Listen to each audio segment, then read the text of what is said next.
Esto es La Entrevista con Raúl Valladares.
Según el gobierno, el diputado Hugo Noé Pino, presidente de la Comisión de Presupuesto del Congreso Nacional, anunció que comenzó las audiencias de socialización y discusión del proyecto de presupuesto general de la República para el ejercicio fiscal 2025. Las audiencias darán inicio con la participación de la Secretaría de Finanzas y tienen como objetivo evaluar la presentación y justificación de la asignación de recursos tal como se presentó en septiembre al Congreso Nacional. Pino destacó que los miembros de la comisión contarán con elementos suficientes para emitir un dictamen sobre el PGR. Entre las principales preocupaciones a abordar se encuentran los recursos destinados al pago de la deuda pública, que asciende a casi 67.000 millones de lempiras, incluyendo tanto la deuda externa como la interna. El diputado Noé Pino también mencionó que se revisarán algunas asignaciones en diferentes secretarías debido a las opiniones recibidas sobre ciertos recortes que deben justificarse. El presupuesto para 2025 contempla un fuerte componente de inversión con alrededor de 97.000 millones de lempiras destinados a inversión social e infraestructura. Esto representa una porción significativa del presupuesto total del gobierno central, que asciende a 266.000 millones de lempiras, con un presupuesto consolidado de aproximadamente 430.000 millones de lempiras. Según publicó el gobierno en su diario El Poder Popular, los 97.650.1 millones de lempiras serán invertidos de la siguiente manera: 30.000 millones en protección social, 15.000 millones en salud, 10.454 millones en energía, 8.506 millones en carreteras, 7.909 millones en seguridad ciudadana, 7.276 millones en seguridad alimentaria, 4.356 millones en educación y 67.319.5 millones para honrar la deuda pública, escribió en El Poder Popular. El presidente de la Comisión del Congreso Nacional dijo lo siguiente.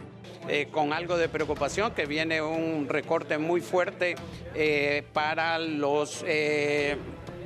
para la reducción del gasto corriente en varias secretarías, que estamos seguros que va a ser realmente cuestionado por algunas instituciones. Hay varias, inclusive la Secretaría de Seguridad, hay Derechos Humanos, la Secretaría de la Mujer, la misma red solidaria, pero ellos nos han explicado que en algunos casos, por ejemplo en seguridad, si bien es cierto, en lo que aparece como secretaría aparece una reducción, en lo que tiene que ver en otras instituciones aparece la construcción de cárceles y contratación de personal carcelario, lo cual compensa en cierta medida esa reducción. Entre tanto, el secretario de Finanzas, Cristian Duarte, expuso lo siguiente.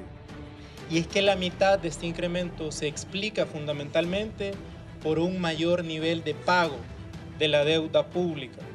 El pago de la deuda pública para el 2025 crece en cerca de 12.000 millones de lempiras y suma 61.000 763 millones de lempiras de pago de deuda pública.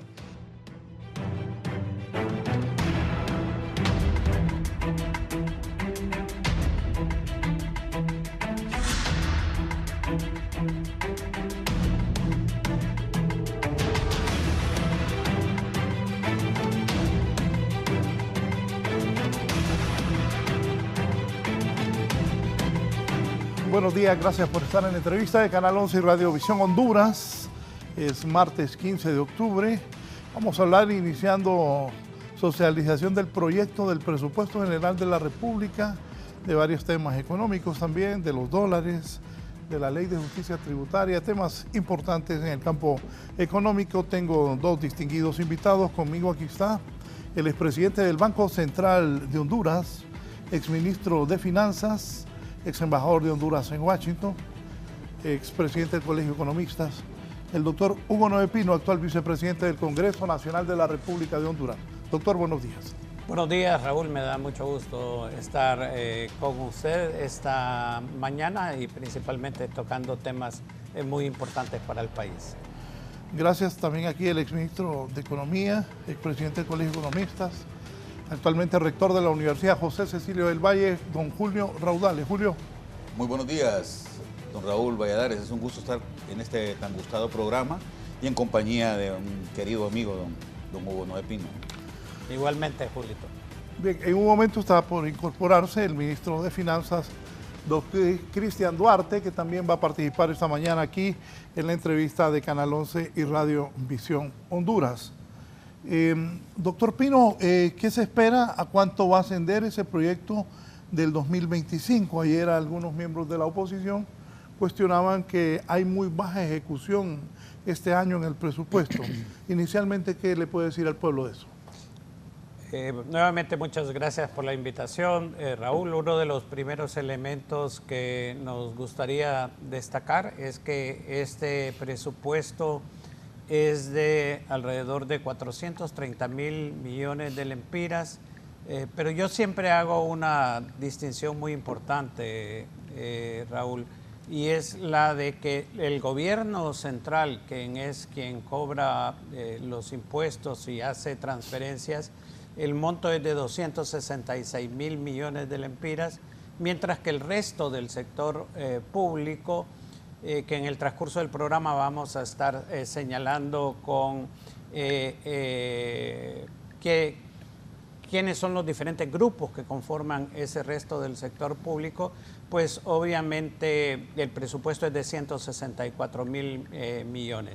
De esta manera, nosotros hemos iniciado en el Congreso Nacional el proceso de socialización.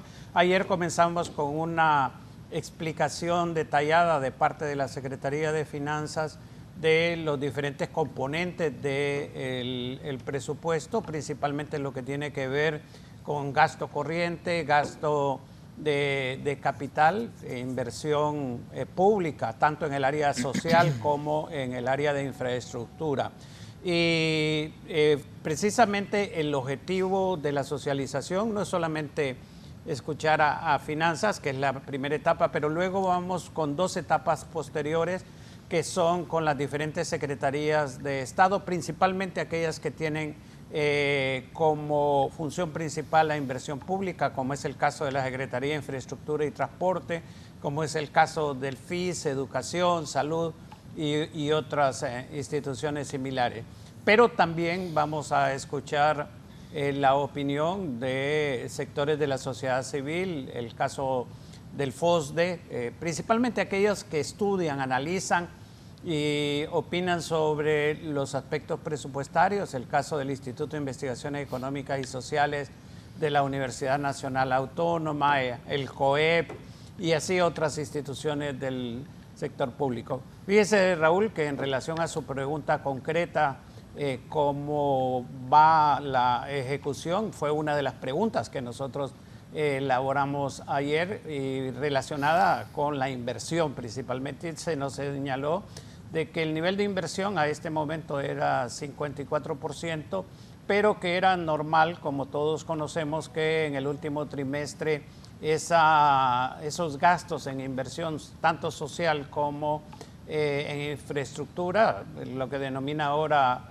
finanzas, inversión productiva, se aumentan en forma muy acelerada en el último trimestre y que ellos consideran que el presupuesto en general puede andar alrededor de un 94-95% y el nivel de inversiones entre un 80 y un 85%, que obviamente son niveles muy satisfactorios de ejecución presupuestaria. Sí, licenciado Raudales, inicialmente la ejecución actual, ¿qué piensa?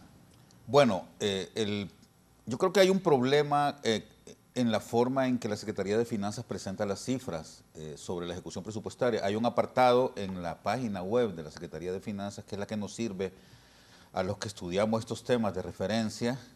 Es la que yo les pido a mis estudiantes que revisen para que vayamos pulsando la forma en que el gobierno está gastando la plata.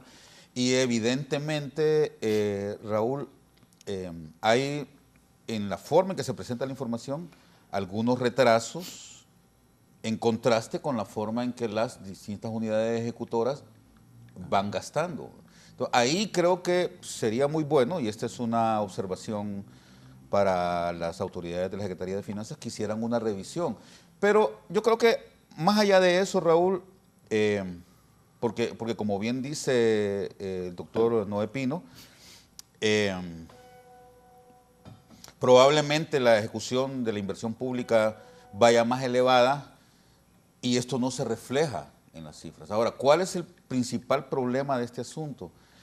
Desde mi perspectiva, y eso es algo que con el mismo Hugo hemos venido conversando desde hace ya bastantes años, ya casi como 10 años que estuvimos en un grupo ahí trabajando sobre cómo mejorar la política fiscal en el país, cómo, digamos, hacerla más efectiva, ¿no? Y es la falta de planificación. Y eso es un cuento, no es un cuento nuevo, no es algo que ha insurgido de los últimos años, ¿verdad? Esa es una historia vieja ya. Este cuento de que no se ejecuta el presupuesto, de que las instituciones van muy atrasadas y de que al final del año entonces se acelera, se pega un acelerón en el gasto, lo único que denota es una falta de planificación. Y cuando hablo de planificación estoy hablando de todo el proceso, no solamente de tener un plan ahí, porque eso es lo más fácil, construir un plan. Creo que el elemento fundamental acá es cómo le vamos a dar seguimiento a la ejecución y cómo medir la efectividad que tenga el presupuesto, porque al final, Raúl, la pregunta no es si se gastó o no se gastó el dinero, la pregunta es si lo que se gastó tiene un impacto en la vida de la gente, porque ese es el rol que tiene el gobierno, ¿no? El rol que tiene el gobierno es tratar de, mediante el gasto público y mediante la captación tributaria, generar algún tipo de equidad social y algún tipo de bienestar, sobre todo en los más desposeídos. Mejorar la calidad de los servicios públicos, que son bastantes servicios también. A nosotros, en mi caso personal, que estuve 25 años trabajando en el gobierno, desde abajo, ¿verdad?, en la Secretaría de Finanzas, y luego la Secretaría de la Presidencia, entendemos lo complejo que es el tema de la ejecución presupuestaria desde esa perspectiva. Pero yo tengo que decir, Raúl, por la experiencia que tuve en el gobierno, que el mayor problema que existe en el país y que atañe mucho a esa falta y que afecta mucho esa planificación o esa ausencia de planificación es el hecho de que la política fiscal en el país generalmente la hace el presidente de la República, lo cual no debería de sonar tan extraño, pero el problema es que el presidente de la República la hace de forma muy discrecional, no la hace en base a un libreto que se genera en base a objetivos, en base a metas realizables y qué acciones vamos a tomar para completar esas metas. Yo ayer le decía a un colega tuyo en la radio que estando yo una vez con el ministro de Finanzas, siendo yo ministro de Planificación, estaba yo una vez con el ministro de Finanzas, hay dos nombres ahí que ustedes pueden adivinar cuál de ellos dos fue, ¿verdad? Estábamos hablando en su despacho y de repente lo llamó el presidente de la República y le dijo, mira, necesito 40 millones para mañana porque tengo que ir a repartir bonos. Entonces le digo, pero presidente, no tengo dinero. No, a ver, déjeme preguntarle acá al tesorero. Y llamó al tesorero y el tesorero le dijo, solo tenemos 14 millones en caja. No, pero yo necesito 40, yo vos de dónde lo sacás. Le dijo, plum, le colgó el teléfono. Entonces el pobre ministro empezó a llamar al presidente de un banco privado, al presidente del otro banco privado y decirle, mira, préstame 10 millones, te los voy a pagar al final del mes, que me caiga la plata de los ingresos tributarios. Entonces, ese es el drama que viven muchos funcionarios públicos, Raúl, ¿no? Y eso obedece, en principio, como te digo, a la falta de voluntad que existe para definir claramente cuáles son los objetivos que tiene el país y cómo el gasto público puede contribuir para lograr que esos objetivos se cumplan, ¿verdad? Yo en mi clase de macroeconomía y en mi clase de finanzas públicas, cuando la doy, enseño que hay 3 elementos fundamentales en el gasto público. Uno es el gasto corriente, el gasto administrativo. El otro son las transferencias que el gobierno le hace a la gente, por ejemplo, en educación, que es aquel gasto que yo podría hacer por mi cuenta, pero que puedo utilizar también el servicio que el gobierno me presta, educación, salud, ¿verdad?, etcétera. Seguridad también es una transferencia que el gobierno me da a mí. Yo puedo elegir también tener mi propio guardaespaldas y mis propios guardias en mi casa, pero si yo sé que el gobierno me va a dar un buen servicio de seguridad, no tendría por qué gastarlo, ¿no? Y el tercero es la inversión pública, de lo que hablaba ya el doctor Hugo Noé Pino, ¿verdad? La inversión pública es aquel gasto que el gobierno hace y que va a tener una repercusión en el futuro del país, que va a tener una repercusión y va a beneficiar más adelante al país. Por ejemplo, una carretera, por ejemplo, un puerto, por ejemplo, un hospital, la infraestructura de un hospital.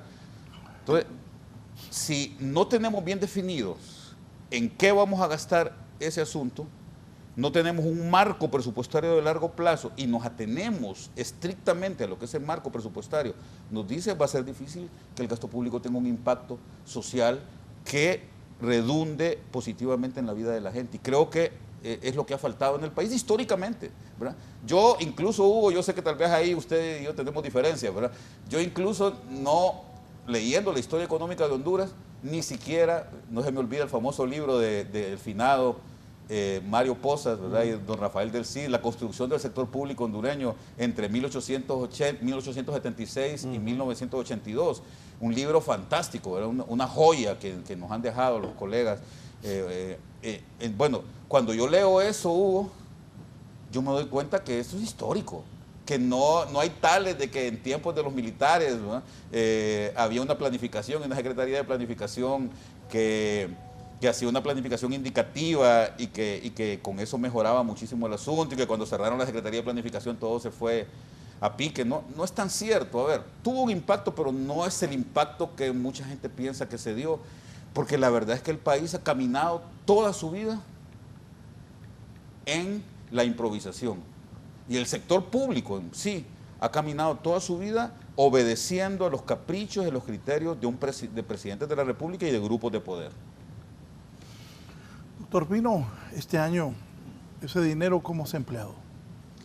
Bueno, yo quisiera hacer una reflexión general también sobre lo que ha señalado Julio, porque en estas cosas hay que ver de dónde venimos y qué cosas se han mejorado. Primero, venimos de varios gobiernos en los cuales la planificación fue considerada como un anatema, ¿verdad? Es más, desafortunadamente la Secretaría de Planificación desapareció en uno de los gobiernos de los años 90, y es hasta este gobierno en donde se restablece la Secretaría de Planificación. Sin lugar a dudas que Honduras tiene problemas estructurales en cuanto a planificación y ejecución presupuestaria. Todavía tenemos mucho camino que avanzar. No obstante, yo creo que sí es muy importante señalar que este gobierno ha tenido como una de sus características principales y ha marchado durante los 3 años que se van a cumplir en enero en una dirección bastante clara de aumento de inversión social y de inversión productiva. Y eso lo demuestran las asignaciones presupuestarias que se dieron en el 2022 cuando se reestructuró el presupuesto general de la República, que por cierto fue hasta el mes de abril de ese año. Siguió siendo lo mismo en el 2023, en donde hemos visto fuertes niveles de inversión 2023, 2024 en el campo de energía. El sistema de distribución eléctrica estaba prácticamente en el suelo en nuestro país porque la idea era privatizar la ENE y se ha invertido muy fuerte en subestaciones de energía eléctrica, transformadores, ahora en el programa de reducción de pérdidas y en carreteras todos sabemos, digamos, en los últimos años los importantes aportes que se ha dado en el campo de la carretera de Occidente, la carretera de Ciguatepeque hacia La Esperanza. Ahora precisamente hoy va a inaugurar uno de estos tramos de carreteros a nivel nacional la Presidenta de la República. Ya se tienen los recursos para el corredor turístico, que lo que quedó, digamos, sin poderse realizar, que va desde La Barca hasta la ciudad de Tela, y también en el campo de salud. Por primera vez, y eso coincido con Julio en el sentido de que las cosas que ayudan a mejorar la producción nacional, como son carreteras, puentes, etcétera, son muy importantes. Pero también en el área de salud estamos viendo la construcción, no es que viene la construcción, sino que se está dando la construcción de hospitales en Salamá, Olancho, en Ocotepeque, en Santa Bárbara. Y en este presupuesto, precisamente, concretamente con respecto a la pregunta, Raúl, ya vienen cantidades específicas para el hospital de trauma de Tegucigalpa y el de San Pedro Sula, y para clínicas maternos infantiles. Así que esa es una de las características del presupuesto. Ha habido, y también obviamente en la parte de inversión social, lo que tiene que ver con transferencias a las familias de bajos recursos.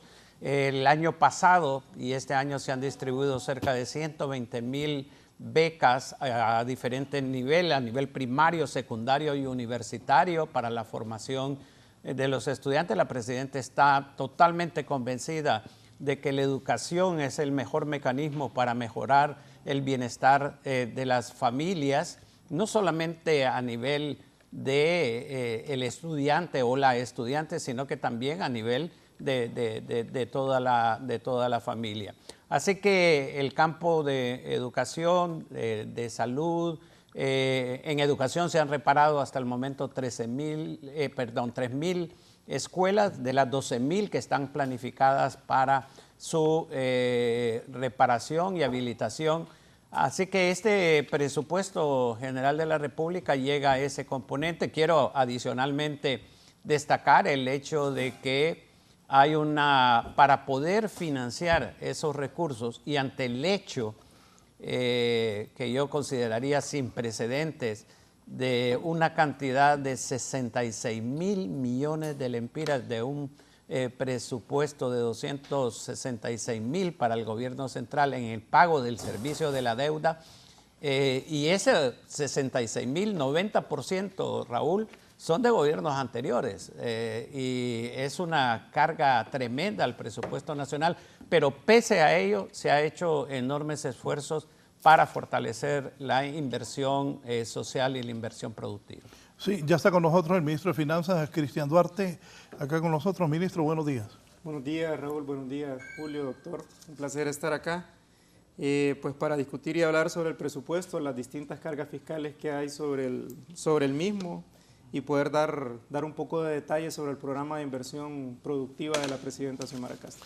Solo un momento, don Julio decía, la ejecución del presupuesto, el problema ha sido la falta de planificación, así es. Total, así es. Bueno, yo podría decir que estructuralmente el Estado de Honduras ha perdido su capacidad de planificación, ¿verdad? Desde hace mucho tiempo las políticas neoliberales se han dedicado a desmantelar la capacidad del Estado para planificar y para implementar. Parten del dogma de que un Estado cada vez más pequeño es un Estado más eficiente.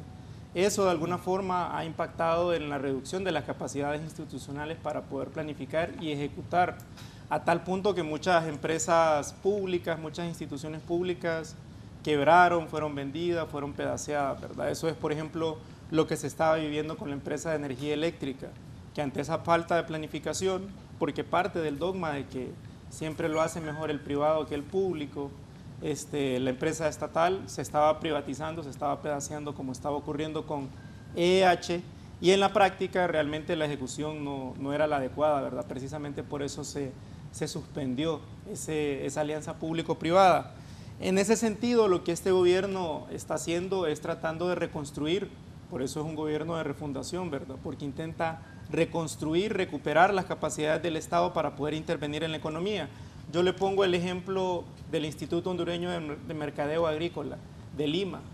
El Lima era incapaz de poder almacenar toda la producción de granos básicos, pero en estos 2 años de gobierno, el Lima no solo ha logrado la capacidad para poder almacenar una cantidad importante de granos básicos con la construcción de silos, la repartición de silos a nivel nacional, sino que también tiene la capacidad ahora para poder contactar a los distintos productores de café a nivel nacional de frijol. Eso ha permitido que el año pasado y este año se esté cerrando con una cantidad suficiente del abastecimiento de frijol y que se haya logrado establecer un precio de garantía en frijol. Lo que quiero decir con esto es que recuperar la capacidad del Estado para intervenir en la economía toma su tiempo, ¿verdad? Toma su tiempo tanto en reconstrucción de capacidades institucionales como en la reinserción del Estado en la dinámica económica. Además, que para planificar también se ocupan recursos, ¿verdad? Y como bien decía el doctor Hugo Noé Pino, este presupuesto enfrenta 2 grandes restricciones fiscales. Por un lado, la deuda pública, 61.000 millones de lempiras, y por otro lado, las exoneraciones fiscales, 66.000 millones de lempiras. El Estado está tratando de recuperar la capacidad de planificación. Es cierto que hace falta, eso no se niega, hace falta. Sin embargo, la ejecución presupuestaria está planificada. Este año está proyectada en cerrar en un 94%, lo cual es bastante aceptable. Y en términos de inversión pública, va a cerrar arriba del 80%. Un programa que suma 96.000 millones de lempiras, bastante ambicioso, que vamos a hablar de él más adelante. Bueno, me voy a hacer cargo un poco de las cosas que dijo el ministro. Primero, decir que la falta de planificación no necesariamente obedece a lo que el ministro llama políticas neoliberales, porque si examinamos cada uno de los gobiernos de entre 1990, si vamos a asumir que el neoliberalismo comenzó por esa época, Callejas lo que dejó fue un gobierno enorme. O sea, el gasto público antes de Callejas era mucho más pequeño que el gasto público después del gobierno de Callejas. Luego con el gobierno de Reina siguió el incremento en el gasto público, o sea que el gobierno siguió creciendo. Y a lo largo de todas las administraciones no ha habido un solo gobierno que haya hecho recortes, ni uno solo. Todos han incrementado el gasto, todos han incrementado la institucionalidad. En 1990, a pesar de que había 20 y pico empresas públicas en el país, ¿no? Y eso ahí sí yo estoy de acuerdo con el ministro, ¿verdad? Y que quedaron apenas en 8, ¿verdad? O sea, se recortaron la cantidad de empresas públicas que existían antes, porque de las 25, 26 empresas públicas que habían, prácticamente solo Hondutel y la empresa nacional portuaria era la única que cerraba sus operaciones con ganancias. también a la empresa nacional de energía eléctrica en ese tiempo, eran las únicas 3 empresas que cerraban con ganancias, ¿verdad? Que no tenían pérdidas, que no estaban quebradas, en pocas palabras. Y todas las demás estaban quebradas y hubo que venderlas para poder resarcir al Estado, porque lo que estaban provocándole era una gran pérdida al Estado. Entonces, a pesar de eso, pero fíjate, a pesar de eso, hay tanta incoherencia en este asunto de que hay que recortar el gasto y hay que hacer el gobierno pequeño y más eficiente, ¿verdad? Que ninguna administración ha cumplido con eso. Todas, sin excepción, han incrementado el número de instituciones. Cerraste Corfino, cerraste las otras empresas públicas que había en aquel momento, ¿no? Pero incrementaste otro montón de instituciones que no necesariamente eran empresas públicas, ¿no? A tal grado que en este momento tenemos más de 110 instituciones. La última vez que yo estuve en el gobierno, que fue en el 2013, ese año nosotros cerramos con 93, 94 y era un escándalo para mí, ¿verdad? Y yo recuerdo que nosotros como Secretaría de Planificación, porque sí hubo una Secretaría de Planificación efímera, hubo entre el 2010 y el 2014, ¿no?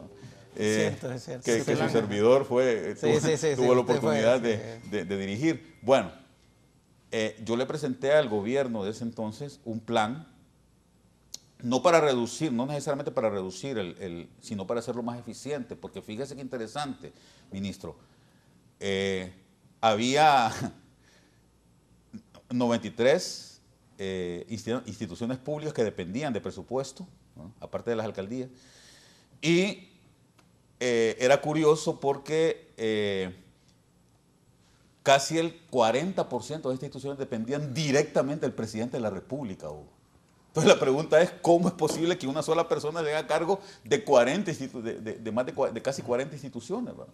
Entonces había un desorden en el trabajo, que yo en eso también acompaño aquí al ministro y al doctor Hugo Noé Pino, un desorden institucional que poco a poco, que en vez de solucionarse y en vez de ser una solución para el país, se convirtió en cada vez en un problema más grande. Y luego, ¿cuál es y ahí también yo los acompaño a ustedes dos, ¿cuál es la solución que dé el siguiente gobierno a partir del 2014? Crear un gobierno paralelo, ¿verdad? Y generar un montón de fideicomisos con unidades ejecutoras de ese fideicomiso que eran cada uno un ministerio aparte. O sea, yo no sé si ustedes tuvieron la oportunidad de verificar, me imagino que sí, eso, porque yo sé que ustedes son muy acuciosos, ¿verdad? Pero había, por ejemplo, una unidad ejecutora de uno de estos fideicomisos para el tema de energía eléctrica que tenía casi tantos empleados como la empresa nacional de energía eléctrica. Entonces usted estaba pagando la empresa nacional de energía eléctrica y la unidad ejecutora y aparte de eso gastando doble, ¿verdad? Y además que la gente que trabajaba en estas unidades ejecutoras de estos fideicomisos ganaban mucho mejor que los empleados. Entonces es evidente que esa solución no era la correcta, ¿verdad? Y yo en eso estoy totalmente de acuerdo, porque lo que hacía más bien, en vez de ser consecuentes con el discurso ese que hay que tener un gobierno pequeño y eficiente, que yo sostengo ese discurso, lo que hacía más bien era incrementarlo, ¿verdad? Entonces, evidentemente venimos de esa problemática. Yo sé, ministro, que solucionar esos problemas no es una cuestión que se va a lograr en pocos años, pero yo lamentablemente tengo que decir que tampoco veo que se estén dando pasos más allá de lo que ya mencionaba don Hugo, que me parece positivo, pero que se estén dando pasos para mejorar estructuralmente el tema. Es un tema estructural, ya lo mencionó el ministro. Es un problema histórico, es un problema estructural. Y tenemos una ley orgánica de presupuesto. Yo no diría que es una ley mala, es una ley bastante buena, que puede mejorarse, pero que no se ha hecho nada por cambiar o por mejorar. Por lo menos es lo que yo he visto hasta ahora. No sé si habrá algún... hay un proyecto actualmente correcto. Entonces, en el Congreso. Pero yo creo que hay que hacer algo en ese sentido. Hay una ley de administración pública, ¿verdad? Que me parece que también hay que darle una buena revisada porque está como sobremontada, ¿verdad? Yo lo que veo es que cada vez le meten más artículos y entonces no veo que exista en el país un direccionamiento hacia mejorar, o como dice el ministro, voy a tomar su palabra, ministro, hacia refundar este elemento fiscal, ¿verdad? Sino que yo veo el presupuesto, tuve la oportunidad de ver el anteproyecto que mandaron al Congreso, he tenido la oportunidad de ver los presupuestos que se han aprobado entre el 2022 y el 2023, Y lo que veo es un sobremontaje. No, pero antes de ese presupuesto... Solamente cierro con esto, Raúl. No me tardo más de 10 segundos. Incluso he visto en esos presupuestos que todavía tienen a la estrategia de reducción de la pobreza, que era del 2001, que todavía tienen al plan de nación, ¿no? Que, bueno, yo no digo que no lo tengan, pero al final pongámonos de acuerdo, qué es lo que vamos a hacer, ¿verdad? Porque, repito, a mí me parece plausible lo que dice don Hugo, ¿verdad? Y lo que dijo el ministro, que se están intentando hacer cambios, está bien que se estén reconstruyendo las escuelas que quedaron dañadas por los huracanes y por la pandemia, está bien que haya nuevos hospitales, eso es algo que realmente hacía falta en el país, me parece muy positivo. Pero lo que yo no veo es que en la estructura de cómo manejar este asunto se estén haciendo cambios. Y cierro. Se ofreció, se dijo, se anunció, mejor dicho, al comienzo de este gobierno que el presupuesto iba a ser ejecutado en base cero, ¿verdad? O sea, iba a ser diseñado en base cero, y tampoco he visto en 3 años que haya algún avance en ese sentido. O sea, es que me parece que, sin ánimo de ser hipercrítico en esto, me parece que podríamos mejorar mucho en avanzar en la reconstrucción o en la refundación, como bien dice usted, de estos elementos que son cruciales para que la cosa mejore en el país, ¿no? Doctor. Yo creo que cuando uno analiza el presupuesto lo debe de analizar en forma integral. Fíjense que Julio se ha referido únicamente a una parte del presupuesto, que es el caso de los gastos, pero no se ha referido a los ingresos. Y yo sí voy a disentir fuertemente con Julio de que Honduras necesita un gobierno pequeño. Primero, midamos la participación del gobierno dentro de la economía nacional. Varios de mis colegas y empresarios siguen realmente señalando que el gobierno absorbe el 50% del Producto Interno Bruto, como que el gobierno lo consume, lo cual es totalmente erróneo. Y ahí es donde yo, en mis palabras iniciales, señalé la necesidad de distinguir entre lo que es el gobierno central y lo que es las instituciones descentralizadas. Y voy a señalar por qué. Porque en el resto del sector público hay 5 grupos. De esos grupos, uno son los institutos autónomos, 2 son las universidades estatales. Estas reciben transferencias de los 266,000 millones que es el gobierno central, lo cual significa que el monto total de 430,000 hay que deducirle esas transferencias y otras que se hacen adicionalmente. Pero de ahí las empresas públicas, las instituciones financieras, lo que tiene que ver con los institutos de previsión social, estos se financian en forma diferente. ¿Por qué? Las empresas públicas de sus ingresos y de sus gastos, solamente cuando son deficitarias constituyen una carga para el fisco. Y a mí nadie puede negar que la ENE contribuye más bien a la creación del Producto Interno Bruto. Los institutos de previsión son institutos en donde el gobierno aporta, pero aportan los trabajadores, aportan también los empresarios, como el Seguro Social, como el IMPREMA, como INJUPEN, etcétera. Las instituciones financieras no reciben recursos del gobierno central. El Banco Central, Banprovi, realmente tienen sus propios presupuestos y Banadesa. Solo en caso, y otra vez, eso sí hay que reconocerlo, en caso que tengan déficit. Entonces, no podemos señalar. ¿Cuál es el verdadero indicador del peso que tiene el gobierno dentro de la economía? Es la carga tributaria. Y la carga tributaria en Honduras es del 17%, cuando en América Latina, en otros países, es 20, 21, 22, 25%. En Brasil, incluyendo la seguridad social, es 32%. Entonces, miremoslo desde el punto de vista de los gastos. Yo coincido con Julio y en eso lo manifesté y lo manifestó también el señor ministro de Finanzas, tenemos mucho espacio para mejorar, para hacer eficiente y eficaz el gasto público. Pero también miremos de dónde venimos y si se ha avanzado en varias de las cosas. Yo lo que quiero resaltar, y aquí, Raúl, quiero recuperar algo. Dice, porque la propaganda, y no es en el marco de esta discusión que tenemos, pero afuera voy a aprovechar la oportunidad, que nosotros en Libre seguimos el modelo cubano, el modelo venezolano, el modelo nicaragüense. Mire, si quieren saber lo que se hace en el país y conocer cuáles son los principales rubros en los cuales se está haciendo gasto público, yo les recomiendo que lean el programa de gobierno de la presidenta Xiomara Castro.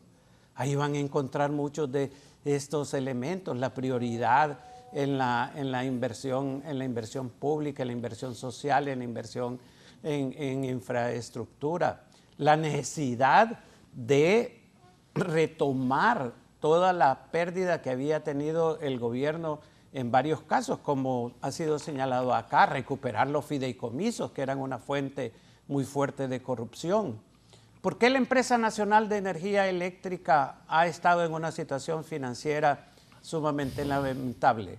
Por la corrupción, por los contratos sobrevalorados que se hicieron, que han hecho multimillonarios a muchas empresas.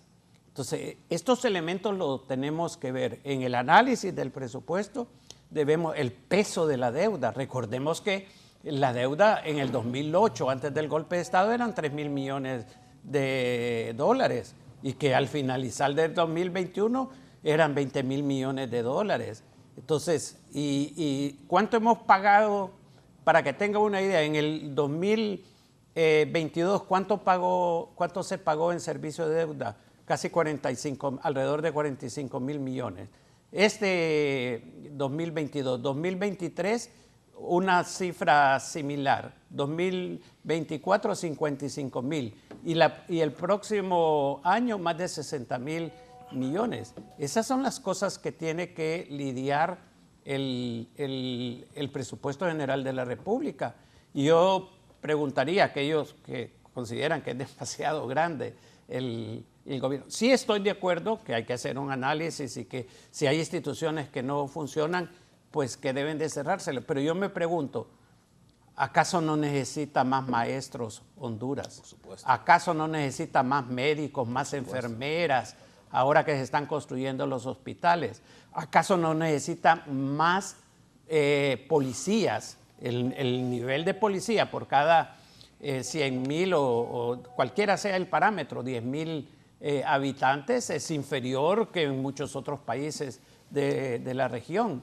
Entonces, dimensionemos adecuadamente si realmente el papel del Estado. Yo no he visto en ningún país en donde ha avanzado en el desarrollo económico y social sin una participación activa de los gobiernos. Ministro. Sí, yo quería mencionar algunas cuestiones que dijo Julio. No necesariamente el que haya más instituciones significa que hay una mejor planificación.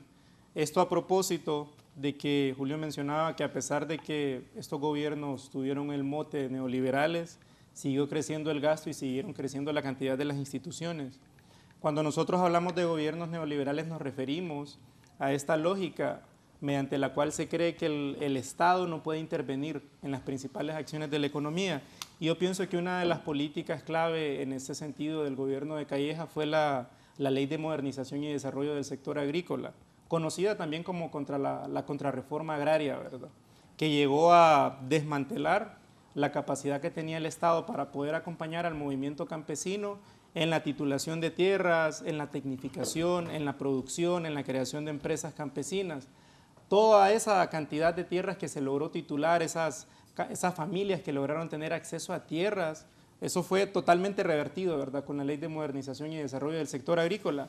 Hoy, 30 años después, tenemos las consecuencias de eso, ¿verdad?, un sector agrícola sumamente subdesarrollado, precisamente porque las políticas estructurales en ese sentido han sido dejarlo completamente abandonado. Usualmente lo que hacían los gobiernos neoliberales era desmantelar la capacidad del Estado para poder desarrollar productivamente los sectores y, en consecuencia, dar una medida de compensación, ya sea a través de bonos o de transferencias, ¿verdad? Que son medidas que no resuelven estructuralmente el problema productivo. Y pongo algunos ejemplos más recientes. Por ejemplo, con el tema de fideicomisos. Imagínense que teníamos 120 fideicomisos, 120 comités técnicos de administración de fideicomisos. Es decir, el hecho de que existan más instituciones no significa que hay mejor planificación, es todo lo contrario. O sea, la Secretaría de Finanzas ni siquiera sabía en qué se gastaban esos recursos. Hoy todavía, por ejemplo, con el fideicomiso de tasa de seguridad, se sigue pagando deuda pública, porque el fideicomiso fue lo suficientemente discrecional para que no se supiera en qué gastaba el dinero, pero además pudiera endeudarse. Y ese es un pasivo que hoy está absorbiendo la administración pública. Otro ejemplo, creo yo, son las alianzas público-privadas, de cómo se crearon instituciones, de cómo creció el presupuesto, pero la planificación se destruyó. O sea, se dieron 8, 10, 12 alianzas público-privadas, pero todos sabemos que ese fue un modelo completamente fracasado, en donde la realización de los contratos puso en el Estado toda la carga, puso en el Estado todo el riesgo fiscal y a los inversionistas le dejó toda la ganancia. Yo pienso que el contrato de EH es un ejemplo de ello, ¿verdad? No solo no redujeron pérdidas, sino que además una vez que se les canceló el contrato, intentaron demandar al Estado, pero incluso esa demanda la perdieron. Y pongo otro ejemplo en materia de creación de instituciones y falta de planificación, y es el tema de exoneraciones. Cuando nosotros entramos a estudiar la materia de exoneraciones, encontramos que habían, primero, 16 regímenes de exoneraciones fiscales. Imagínense, 16 regímenes. No hay ningún país de América Latina con más cantidad de regímenes que Honduras. No existe. En esos 16 regímenes, más de 30 instituciones involucradas. Una institución es la que otorga, otra institución es la que supervisa, otra institución es la que da la exoneración, otra institución es la que lo da en aduanas. Más de 30 instituciones involucradas. Pero ¿qué es lo que en la práctica pasaba? Una práctica sumamente discrecional que permitía a las empresas exoneradas pues hacer lo que querían básicamente. Nunca fueron auditadas y muchas de ellas ni siquiera cumplieron con el propósito principal de la exoneración, ¿verdad? Es algo que nosotros hemos criticado mucho. Y repito, el hecho de que existan más instituciones no es necesariamente un ejemplo de que hubo más planificación. Quiero decir que en este gobierno se han hecho algunas cosas importantes a pesar de que hay retos todavía. En primer lugar, recuperar la caja única del Tesoro. La liquidación de todos los fideicomisos que todavía tiene pendientes, cerca de 84, son parte del programa con el Fondo Monetario. Este año se van a lograr liquidar la mayoría. Solamente van a quedar pendientes aquellos fideicomisos que tienen, a los cuales hay que realizarles auditoría, porque hay sospecha de corrupción y mano criminal. En segundo lugar, como decía el doctor Pino, la renegociación de los contratos del ENE. Es algo inédito en la historia de Honduras, que se renegocien contratos que fueron aprobados a matacaballo, que se siente la empresa pública con el sector privado, lleguen a un acuerdo. Al inicio se satanizó mucho esto, pero está llegando a buen puerto. En tercer lugar, antes del tercer lugar, fideicomisos con corrupción. ¿Dijo eso? Sí, el ministro Ochoa fue a presentar al Ministerio Público la denuncia de 3 fideicomisos, el del IP, tasa de seguridad, y no recuerdo el tercero en este momento. Eran 96.000 millones de lempiras registrados en esos fideicomisos y él fue a presentar denuncias ante el Ministerio Público por posibles indicios criminales. En tercer lugar, bueno, la ley de justicia tributaria es una propuesta de la presidenta Castro, no solo para contener la defraudación fiscal de las grandes empresas que legalizaron la evasión a través de esos fideicomisos. También es un ejercicio para ordenar en materia de incentivos lo que el país tiene para ofrecer a las empresas extranjeras. En este momento es ampliamente discrecional, hay una práctica perversa entre las empresas que se disfrazan de una forma, hacen otra empresa para poder aplicar a un régimen. Es sumamente perverso porque no permite un verdadero desarrollo económico y atenta contra la competitividad en los sectores productivos. En cuarto lugar, como decía el doctor Pino, y es parte también del programa con el fondo, hay una propuesta de reforma a la Ley Orgánica de Presupuesto que tiene por objetivo ordenar todavía más la caja única del Tesoro. Hay algunos problemas de flujo de caja, problemas de deuda flotante que tienen que ver con cómo se va contabilizando a lo largo del año la ejecución presupuestaria. Cierro diciendo que en el marco del programa con el fondo, también pero sobre todo en el marco de las promesas de campaña de la presidenta, del plan de gobierno de la presidenta, este año, en el último gabinete de ministros, se aprobó un recorte de gasto corriente por cerca de 2.000 millones de lempiras. Pienso que eso es algo muy importante porque es el gobierno haciendo un esfuerzo muy grande para reducir gasto corriente y trasladar esos recursos a inversión productiva. Y para el próximo año, como ayer hicimos la presentación en el Congreso Nacional, también se está haciendo un recorte de gasto corriente importante de muchas secretarías de Estado para financiar fundamentalmente dos cosas. Primero, un mayor pago de deuda pública, Raúl, un mayor pago de deuda pública. Este año, como decía el doctor Pino, se van a pagar 61.000 millones de lempiras. No hay Secretaría de Estado que tenga ese presupuesto. En un 90%, nos han dicho los técnicos de finanzas, esa es una deuda que se contrajo en gobiernos anteriores. Y en segundo lugar, pero en una menor proporción, ese recorte va a servir para financiar un mayor programa de inversión social y productiva, que crece de 96.000 a 97.000 millones de lempiras. No es tan grande como el crecimiento de la deuda, pero se están haciendo esos esfuerzos. Cierro diciendo que efectivamente es una tarea que se está realizando y está pendiente. El presupuesto Baste Cero es todavía una intención de la Secretaría de Finanzas realizarlo. Este año todavía hay algunas actividades programadas en ese sentido y esperamos que el otro año podamos avanzar más en esa vía, porque efectivamente hay que reconocer que hay gastos que posiblemente no sean los más adecuados, ¿verdad? Y el Estado tiene que ordenarse en ese sentido. Sí, poneme ahí lo que titula hoy diario El Heraldo para ver qué me dice el ministro. Sobre esto dice El Heraldo, proyecto, gobierno busca reactivarlas para inversión china. Honduras mantiene 11 proyectos, acércame eso, de APP activos, estrategia con las concesiones existentes. Se logró un montón de inversiones contratadas de 42.000 millones de lempiras, de los cuales ya se ejecutaron 30.000 millones. Expertos advierten que los proyectos de alianza público-privada, APP, se deben reactivar sin bandera política, es decir, no exclusivamente para China. Estas inversiones son oportunas para generar empleos masivos.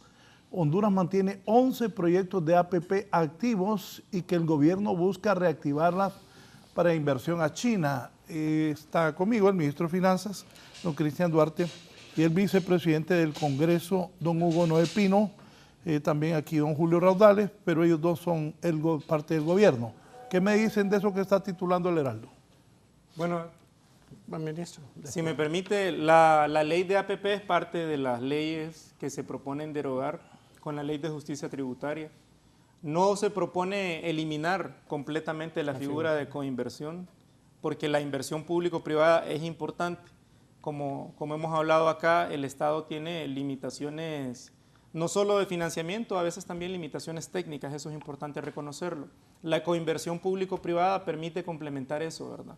Si hay un sector productivo donde el Estado no tiene suficiente dinero o no tiene suficiente conocimiento técnico, se puede complementar con una inversión privada. Sin embargo, el marco actual de alianzas público-privadas hemos visto que ha sido fracasado, ¿verdad? No ha dado los resultados que se esperaban. Por eso es que en la ley de justicia tributaria se propone eliminar ese esquema. Sí es importante diseñar un esquema nuevo, pensar cómo diseñar esas inversiones público-privadas porque es necesario hacerlo. Yo ponía el ejemplo de las alianzas público-privadas en materia de planificación, ¿verdad? Porque para las alianzas público-privadas se creó, por ejemplo, Coalianza y se creó la Superintendencia de Alianzas Público-Privadas que dependía del Tribunal Superior de Cuentas. Y además se creó la Unidad de Contingencias Fiscales que estaba en CEFIN. Como podemos ver, para un solo esquema habían 4 o 5 instituciones, pero en la práctica realmente nadie auditó la creación de los contratos o nadie auditó el desempeño de de las alianzas público-privadas. Y quiero decir algo, dos cosas nada más. Imagínense estos dos incentivos perversos que tenían las alianzas público-privadas. Primero, exoneradas casi ad infinitum, ¿verdad? Exoneradas lo que durara el contrato, lo que duraran las renovaciones. Además, la exoneración no estaba solo en la ley general. Las exoneraciones se incluyeron en los contratos, lo cual no es una práctica adecuada, ¿verdad? Porque el contrato puede tener exoneraciones que excedan el marco de la ley. Lo ideal es que la exoneración esté en la ley marco, pero además estaban en el contrato y los contratos traían cláusulas de estabilidad fiscal que establecen que si el Congreso, el Congreso que es soberano hace cambios en la ley, no afectaban a las alianzas público-privadas. Y en segundo lugar, y me parece importante decirlo como incentivo perverso, los salarios de los comisionados de Coalianza o de la Superintendencia de Alianza Público-Privada venían dados por el financiamiento de los mismos proyectos de alianza público-privada. Es decir, que para los comisionados y los supervisores existe este incentivo por conseguir, sea como sea, proyectos, porque de eso dependen sus comisiones y sus salarios. Ese es un incentivo perverso. El salario debe ser un salario base y no debe de depender de la cantidad de proyectos que se establezcan, porque de nuevo, eso es un incentivo perverso a colocar cada vez más proyectos y a veces sin ver la calidad de los mismos. Sí, yo quisiera agregar, porque en cierta manera esta noticia que aparece ahí tiende a confundir a la población. La verdad es... Por eso la puse. Sí, la verdad es que desafortunadamente el gobierno del Partido Nacional le dio un mal nombre a las alianzas público-privadas. Las alianzas público-privadas en sí tienen una razón de ser, una coinversión entre el Estado y el sector privado que, como señalaba el ministro, se deben de mantener. En este caso puede tender a que alguien dice que alguien debió haber dicho, no sé, no he leído la noticia, que pueden haber alianzas público-privadas con inversionistas chinos, pero eso no quiere decir que se va a limitar a inversionistas chinos. Yo creo que alianzas se pueden público-privadas bajo una nueva regulación y eliminando. Mire, el problema es que las 11 que están existentes, todas tienen problemas. Yo ayer les preguntaba en la audiencia con Finanzas, y aquí Julio, que pasa muy pendiente de los argumentos que se dan a nivel económico, ha de recordar que cuando se aprobó la del Centro Cívico Gubernamental, ¿se acuerdan ustedes que el argumento fue que el gobierno se iba a ahorrar 300 millones de lempiras en alquileres? ¿Saben cuánto está pagando actualmente el gobierno? 900 millones a esa compañía que hizo el Centro Cívico. Nosotros sabíamos... 900 milloncitos. 900 millones está pagando. ¿Por qué? Porque en cada una de esas alianzas público-privadas, las que se hizo con EH, las que se hizo con el aeropuerto de Palmerola, la de la empresa nacional portuaria, la COVID, hay cosas que tienen que ser investigadas y revisadas, porque uno no entiende un contrato de 30, 40 años, en donde uno con solo una mirada inicial se da cuenta, como en el caso de Palmerola, en donde la alianza público-privada tiene como principio que el gobierno concesiona la construcción de un bien público, como es un aeropuerto, por 30 años, pero quien tiene que construir el aeropuerto es la empresa privada, y al final el gobierno terminó poniendo más dinero que la empresa privada. Y lo mismo de COVID, ya estaba construida una carretera y solo era mantenimiento lo que se debía dar, y se le dio una concesión de 30 años. Y obviamente este gobierno, a pesar de todo lo que se dice, es muy respetuoso de los contratos. Se han respetado los contratos de energía eléctrica, se tienen que respetar los contratos de las alianzas público-privadas. Pero el punto principal, Raúl, es que no están fuera de la agenda económica del gobierno, pero bajo nuevos parámetros y buscando principalmente de que no vayan a entrar elementos de corrupción. Bien, voy a hacer una pausa para continuar con mis invitados de esta mañana. Don Julio Raudales, el presidente del Colegio de economistas, don Cristian Duarte, que es el ministro de Finanzas y el vicepresidente del Congreso, exministro de Finanzas también, el doctor Hugo Noé Pino. Ayer Honduras empató, clasificamos con pena, mal equipo el de Honduras. Digo esto porque hace unos años, aunque ustedes no lo crean, jugábamos potra con el doctor Hugo Noé Pino los domingos en la cancha del Banco Central. Con su opinión, realmente andamos muy mal en el fútbol.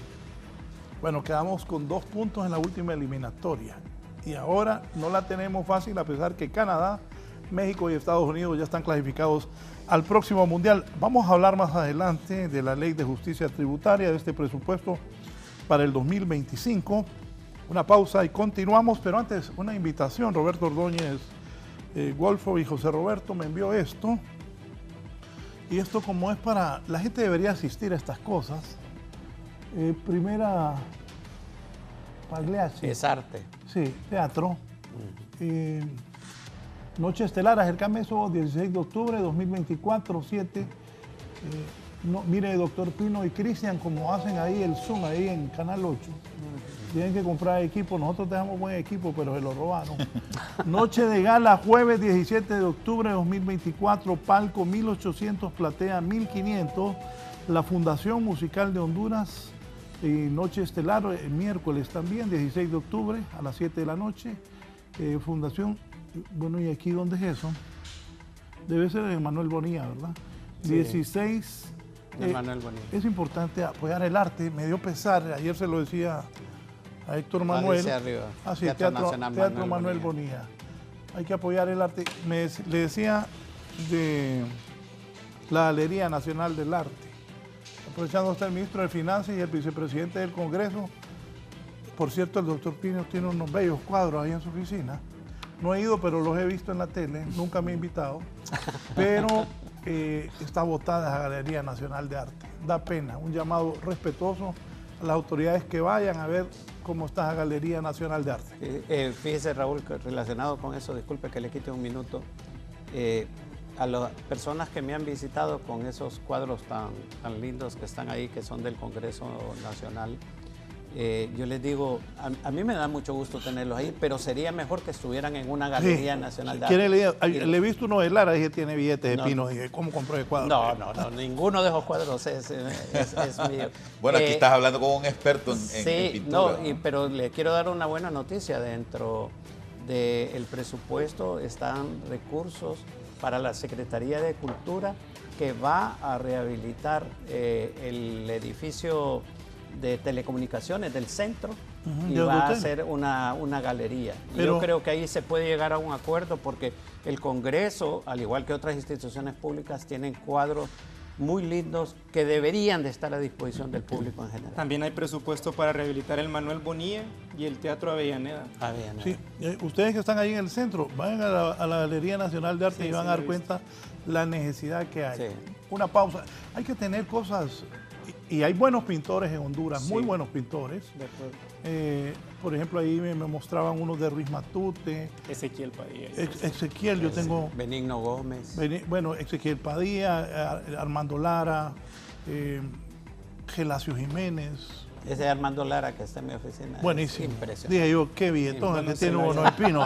Celaya Sierra. Pablo Celaya Sierra. Solo que Banco Central tiene una exposición bien bonita ahorita. Sí, muy buena. Pablo Celaya Sierra.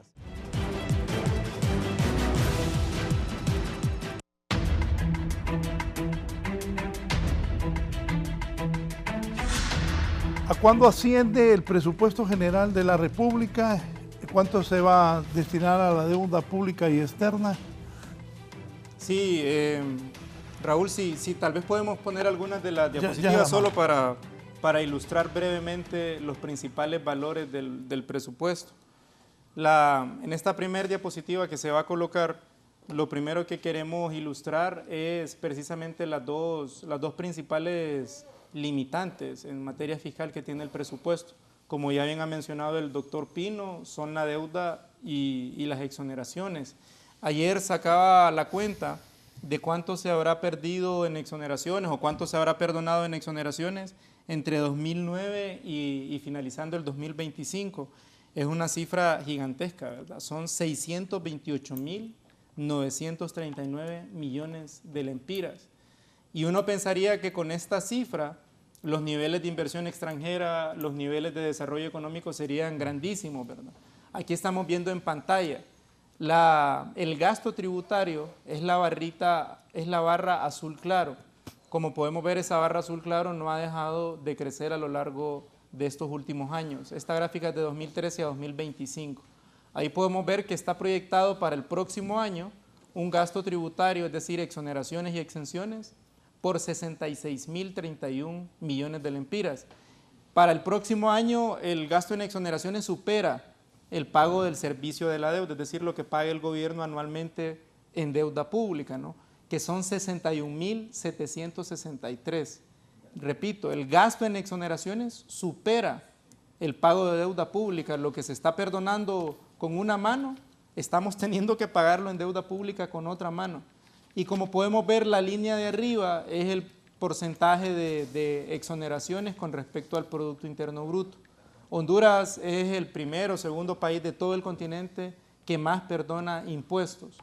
Y si nosotros sumamos el valor global de las exoneraciones... Honduras es de los que más perdona impuestos. Es posiblemente el país, el primero o segundo país que más perdona impuestos en toda América Latina. En toda América Latina. Y lastimosamente, como hemos dicho, no es un gasto tributario de calidad. Pensé, corríjame, porque yo aprendí a sumar y restar, que mi papá me dijo que eso me iba a servir.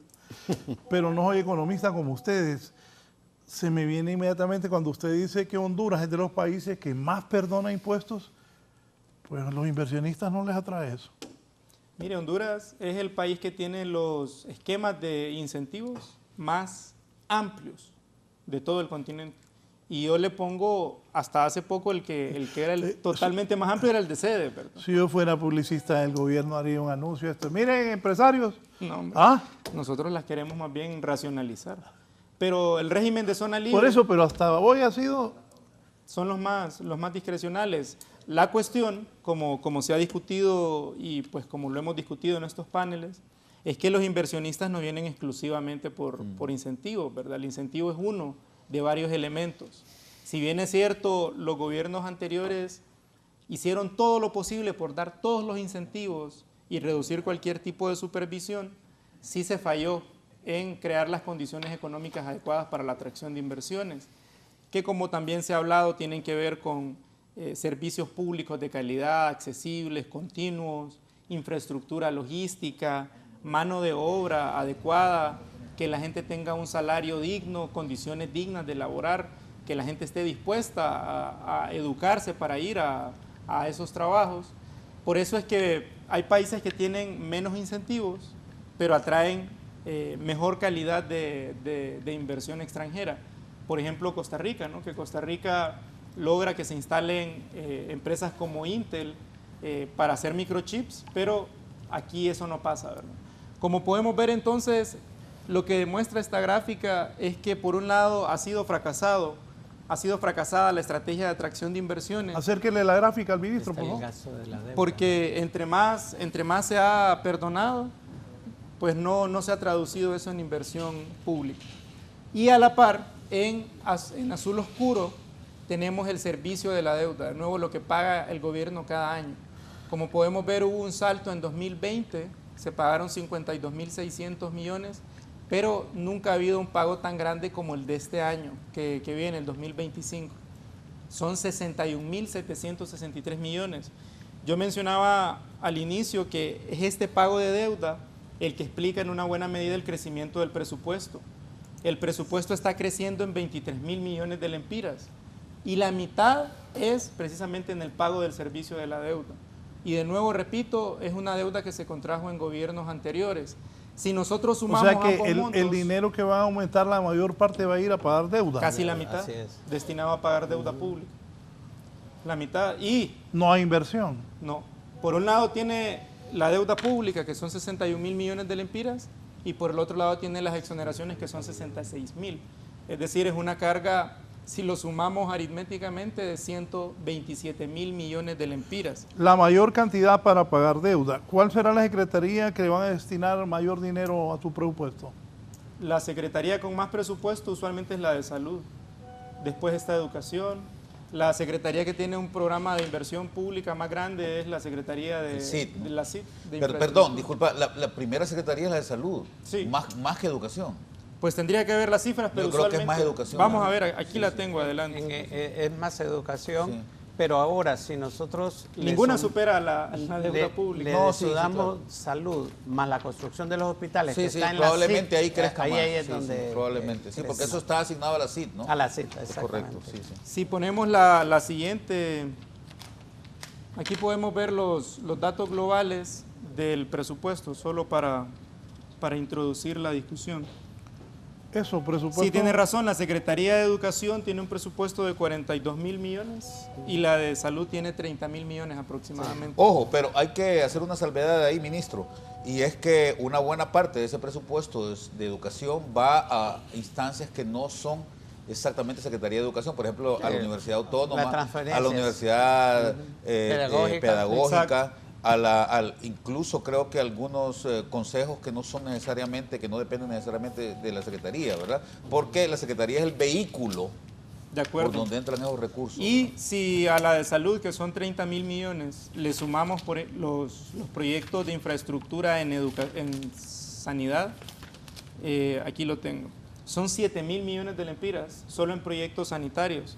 Es decir, que crece mucho más el presupuesto de 37.000 salud. serían, sí. Exactamente. Una pregunta, ministro, Pero, ¿cuánto están asignando para la represa del Tablón allá en el Valle de Sula para este año que viene? Y otra 70 millones. 70 millones. Lempiras. Sí, de lempiras. Me Pero di- es mucho más grande, son Sí, 200. sí, no, yo sé, es lo que se va a ejecutar el otro año, Claro, ¿no? claro. Porque esto comienza, ¿no? Sí, así es. Este año que está pasando, me dice aquí don Eduardo, decirle al ministro que Salud ejecutó menos del 30% el año pasado. No es cierto. Sí, eso. no. No, si solo sueldos y salarios podrá... Ajá, sí. Eduardo, ¿quién te mandó ese tapazo? Aquí te están desmintiendo el doctor Sí, Pino. No puede ser. Vamos a 30%, conseguir el dato. sí. No, con solo los sueldos y salarios. Sueldos y salarios ya- se va ya todo, es, sí. sí. Es la mayoría, ¿verdad? Que Tal esa- vez él estará hablando de inversión pública en salud Sí, y aún sí, es así probable. creo que es lo que sí que es una cantidad es que los hospitales, los 3 hospitales que ya se comenzaron a construir, el de Salamao, Olancho, el de Ocotepeque y el de Santa Bárbara, van alrededor de un 30% Sí. de su ejecución. Sí, tal vez a eso se Ayer refiere. vi, Probablemente a eso se refiere. tuve la oportunidad de ver los avances de que están construyendo los diferentes hospitales y entiendo que cada semana le presentan un reporte a la presidenta Xiomara Castro de cómo está avanzando cada obra. Y lo importante de los que van a comenzar, Raúl, es que el dinero está realmente garantizado. O sea, ya se tiene préstamo con el BESIE, con el BID, y esas obras van a iniciar en el 2025. Sí, la ejecución presupuestaria global del año pasado fue casi el 90%, fue 89%. Habría que ver el de la Secretaría de Salud, pero efectivamente no puede ser tan bajo. Sería demasiado. Sí. Solo Bueno, sueldos y salarios que eso no... solo para terminar de dar estos datos globales del presupuesto, en esa siguiente diapositiva que teníamos están los valores globales, ¿verdad?, del presupuesto. El valor del presupuesto total son 407.000 millones de lempiras. Esto, como decía el doctor Pino, usualmente es el que se compara con el PIB, ¿verdad? El PIB que ya llega a 1 billón de lempiras, es decir, un millar de millones. Son 407.000 para 2024 y 430.908 millones para 2025. El crecimiento es de 23.770 millones. Como mencionaba, de esos 23.770, casi 12.000 millones son para el pago de la deuda pública. Y eso se refleja en el crecimiento de la administración central en el primer renglón. Como podemos ver, para el 2025 el presupuesto es de 266.668 millones, un crecimiento de 17.892, en el cual hay que incorporar el crecimiento del pago del servicio de la deuda.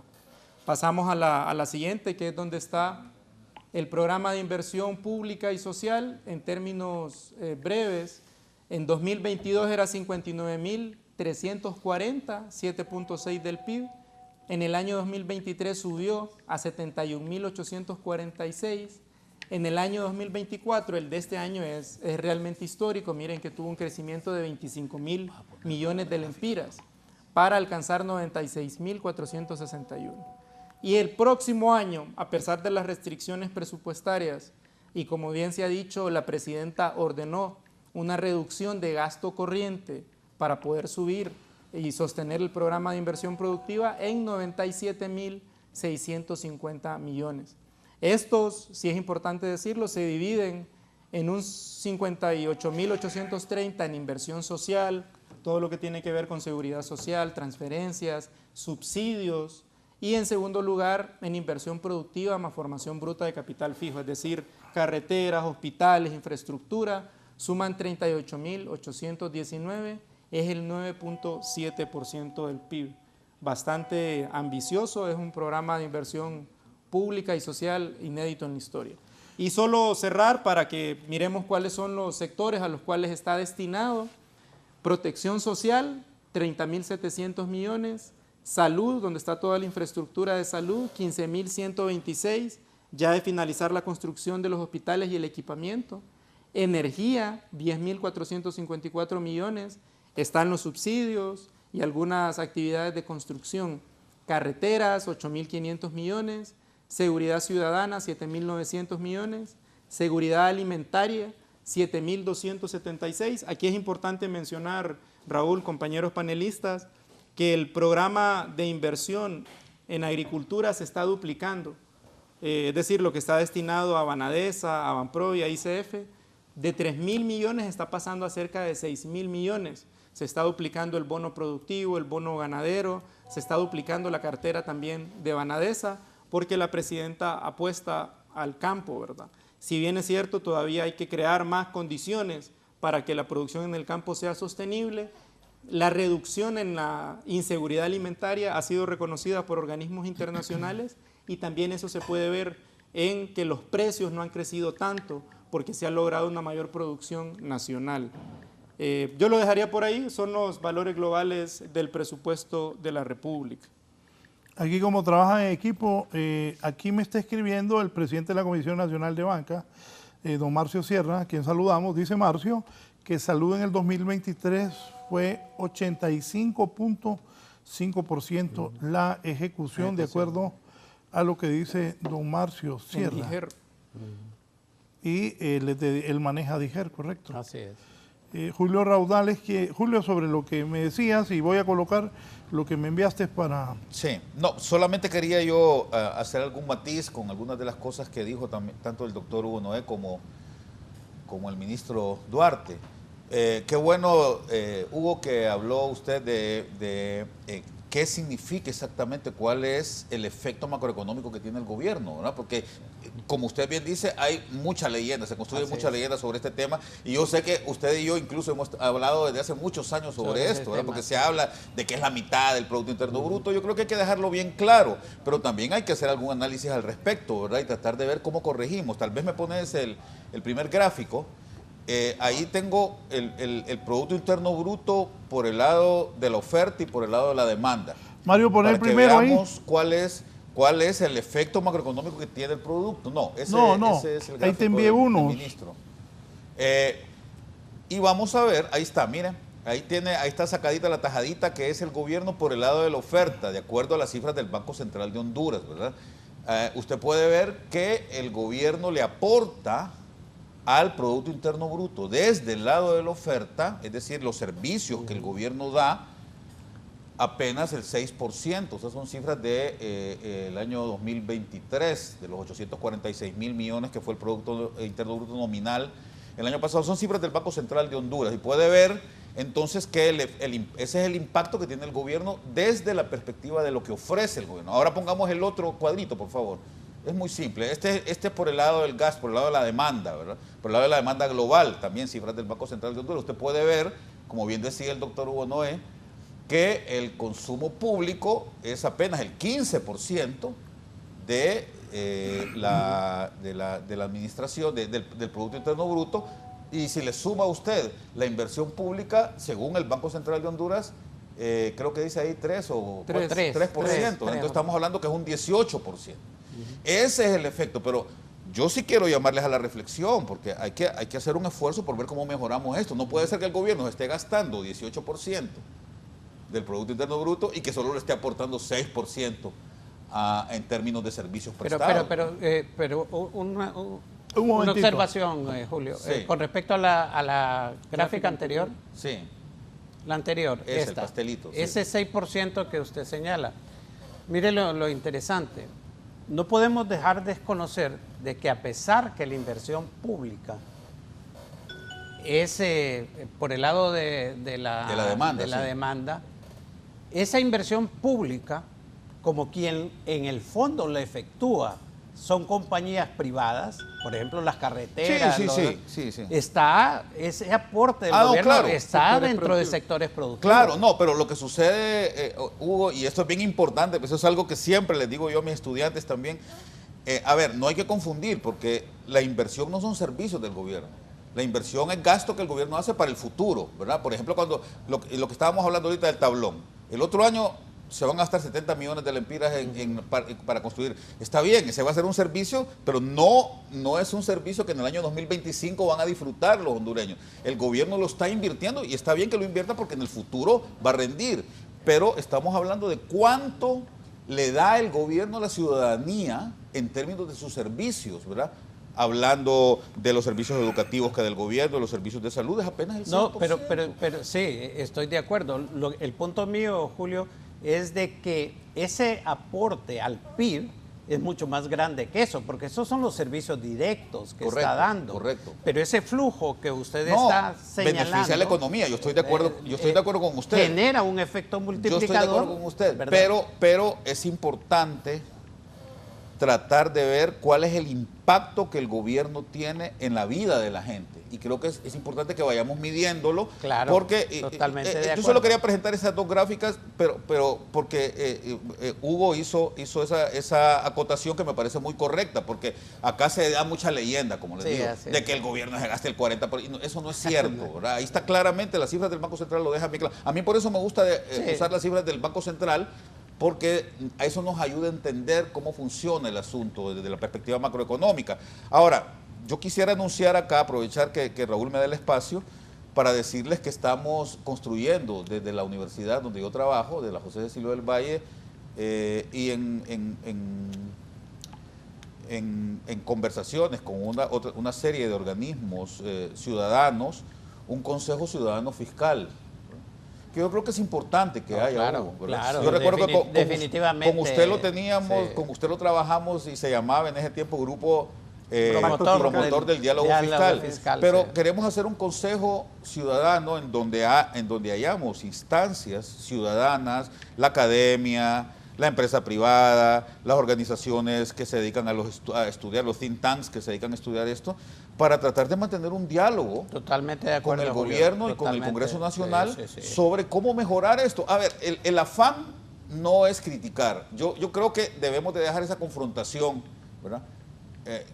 Nosotros lo hemos hablado internamente y no nos mueve el afán de destruir, sino que nos mueve un afán totalmente constructivo, ¿verdad? Entonces, en su momento yo he estado intentando comunicarme con el ministro para decirle que nos encantaría instalar el grupo y pedirle al ministro que nos hiciera una presentación sobre el presupuesto, ¿verdad? Ahí en la universidad, si se puede. Y yo creo que es importante esto porque, miren, los beneficiarios del presupuesto somos los ciudadanos. Podemos tener diferencias ustedes y yo sobre si debe ser grande o debe ser pequeño el gobierno. Claro. Esas diferencias existen y son naturales, ¿verdad? Pero lo importante de todo es que exista una conciencia clara de que para qué sirve el gasto público y cuál es el beneficio que el gasto público está dando. Y son cosas que lamentablemente, don Hugo, usted que es político, ya se nos escapó de la academia y se fue a la política, ¿verdad? ¿Usted cree que uno se puede doblar así? Pero yo creo, don Hugo, que es una pena que en la campaña política no se esté hablando de temas que son cruciales para el país. En el mundo hay una revolución en este momento, ¿verdad?, de la cual nosotros prácticamente no nos estamos dando cuenta, ¿verdad? La inteligencia artificial, ¿verdad?, y un montón de elementos que están viniendo y que van a tener un impacto fundamental en la vida de la gente y que si nosotros no nos ponemos al día no vamos a poder entrar a ese mundo nuevo.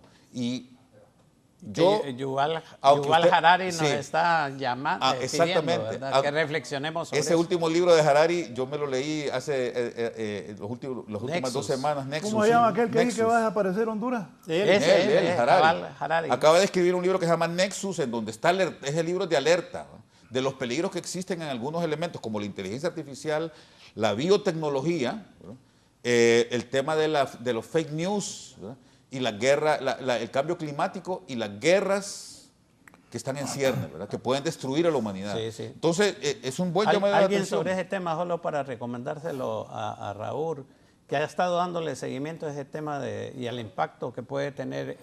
Un amigo suyo anoche, don Armando Uceda, sí, el don doctor Armando Armando Uceda lo Sí. debería de invitar un día, Raúl. Yo para creo que le vale haga la una pena. Posición sobre Yo eso. creo que vale la pena, Raúl, tener discusiones sobre ese tema, porque un amigo de todos ustedes anoche me dijo eso de Harari, que va a ser cierto que si seguimos así Honduras va a desaparecer en 35 años. No vamos. Pero obviamente lo que está señalando Julio, el impacto que va Pero a son tener cosas que tienen que ir a las políticas públicas, así Hugo, es, ¿verdad? Y el definitivamente. presupuesto juega un rol importante en eso. Entonces, yo creo que démosle a esta discusión un giro más. Fíjese que a mí me llaman de emisoras y me llaman de canales de televisión para entrevistarme, y cuando me dicen que es que no ha ejecutado el gobierno, pues, oíme, es que el problema no es si ejecutó o no, el problema es si lo que está ejecutando tiene un impacto en la vida de la gente. Y hace poco, ministro, estuvimos reunidos con el ministro de Desarrollo Social y con el ministro de Transparencia y una comisión, no sé si ustedes se dieron cuenta, don Hugo, que vino de México, que se llama Coneval, Consejo Nacional de Evaluación. Miren, es importante, en Honduras no tenemos una cultura de la evaluación. De la estadística. Entonces, ¿de qué me sirve a mí? Yo entiendo su punto, ministro, del tema de la ley de justicia tributaria y que usted y el gasto tributario. Sé que ese es el rol que tiene que desempeñar uno cuando está en el ministerio. Hay que tratar de ver cómo conseguimos más plata, pero el tema es ¿para qué?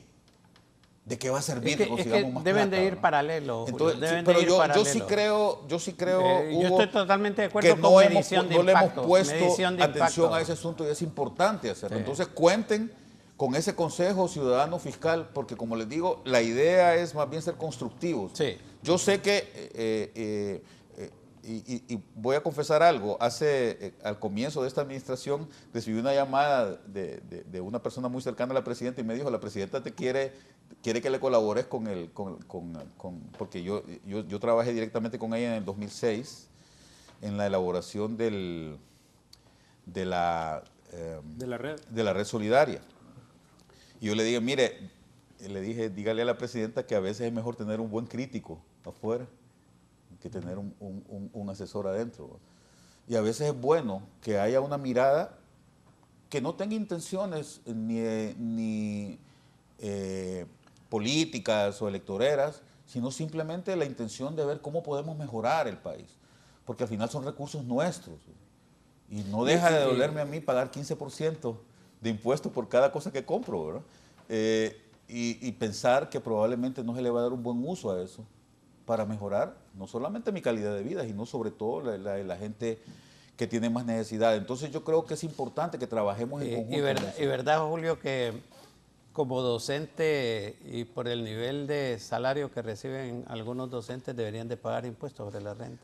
Usted me quiere hacer decir cosas. Mire, me están viendo varios rectores de universidades ahorita, Sí. pero lo voy a decir Sí. porque yo soy economista antes que rector. Así es. ¿Verdad?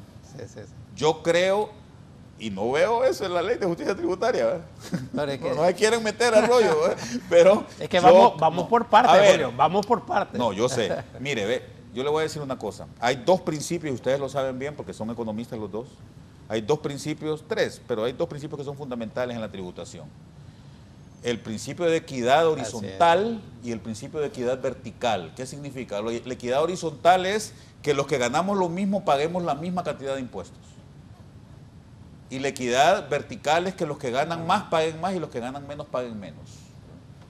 Y esos principios no se cumplen en Honduras. Hay un montón de gente privilegiada y se van a enojar los profesores conmigo. Pero yo tengo que decirlo, porque yo soy economista antes que profesor, que no pagamos impuestos y que deberíamos de pagar impuestos, porque ¿qué equidad puede haber? Esa es mi crítica a la ley de justicia tributaria, ministro. ¿Qué equidad puede haber Si yo, porque soy profesor y gano, ponele 25.000 lempiras al mes, y una persona que trabaja de, qué sé yo, en un banco de oficial de crédito que gana la misma cantidad que yo gano, 25.000 lempiras, él sí paga impuestos sobre la renta, ¿y por qué yo no? Sí. Entonces, eso es inequitativo, ¿verdad? Como es inequitativo el hecho de que haya gente que gana mucho dinero, y está demostrado eso por las cifras, ¿verdad?, que el decil más alto de ingresos en el país paga 17% de impuestos y que el decil más bajo de ingresos, es decir, la gente más pobre, paga 41% de sus ingresos en impuestos. Eso es inequitativo. Entonces, esas cosas hay que corregirlas en el país para que haya verdadera equidad tributaria. Pero no solamente vayamos por ahí. ¿Para qué vamos a usar ese dinero? Porque también, y con esto cierro, hay 3 elementos, ya dije 2. Uno es la ley orgánica de presupuesto, que es bueno que hay un proyecto para modernizarla. Otro es la ley de administración pública, porque es una ley que me parece que está en desuso ya. Y la tercera, y creo que es la que más me duele a mí, es la ley de servicio civil, que data de 1967, que no ha sido tocada. Y el servicio civil en Honduras es un desastre, señores. Es un desastre, ¿verdad? Pero se está reorganizando, bueno, Julio. Pero es que eso lo vengo escuchando yo desde hace como 20 años. No, pero fíjese, todo ese procedimiento que ha seguido Servicio Civil en los últimos, hacer los nombramientos, y han estado pidiendo para esos nombramientos, más de 5.000 se regularizaron 5.000 puestos y han estado pidiendo los requisitos para cada puesto, pero yo como diputado me consta, ahí llega la gente, mire, yo estaba por contrato, dice, no me quieren dar nombramiento. No le dan nombramiento porque no cumple los requisitos. Bueno, pero ojalá que sea así, Hugo, porque hace 20 años exactamente, en el gobierno de Maduro, que yo estaba trabajando como técnico en la Secretaría de la Presidencia, recuerdo que teníamos un préstamo con el Banco Mundial que estaba sujeto a ciertos triggers, y uno de ellos era reformar la ley, y simplemente el ministro de la Presidencia en aquel momento me dijo, ¿sabes qué? No vamos a reformar esa ley, porque lo único que tenemos los partidos políticos para ofrecerle a la gente que trabaja con nosotros es una chamba. ¿Ah? Bien, voy a hacer una pausa. Me dice don Luis Calderón, ¿dónde venden el libro? Y que repitan el nombre. Está nada más, yo lo tengo en electrónico, no está en físico. El de Yuval. El de Nexus, sí. El que yo recomiendo es el que platicábamos con Julio y Cristian, de los que acaban de ganar el Premio Nobel de Economía, ¿por qué fracasan las naciones? Yo creo que ese es un libro que debe estar en la biblioteca de todos los profesionales. Y es un libro que se deja leer solo. Y se deja leer, y tiene cuestiones de historia muy interesantes y aspectos. Cuando yo lo leí, en parte, me parecía que estaba leyendo una parte de la historia de Honduras.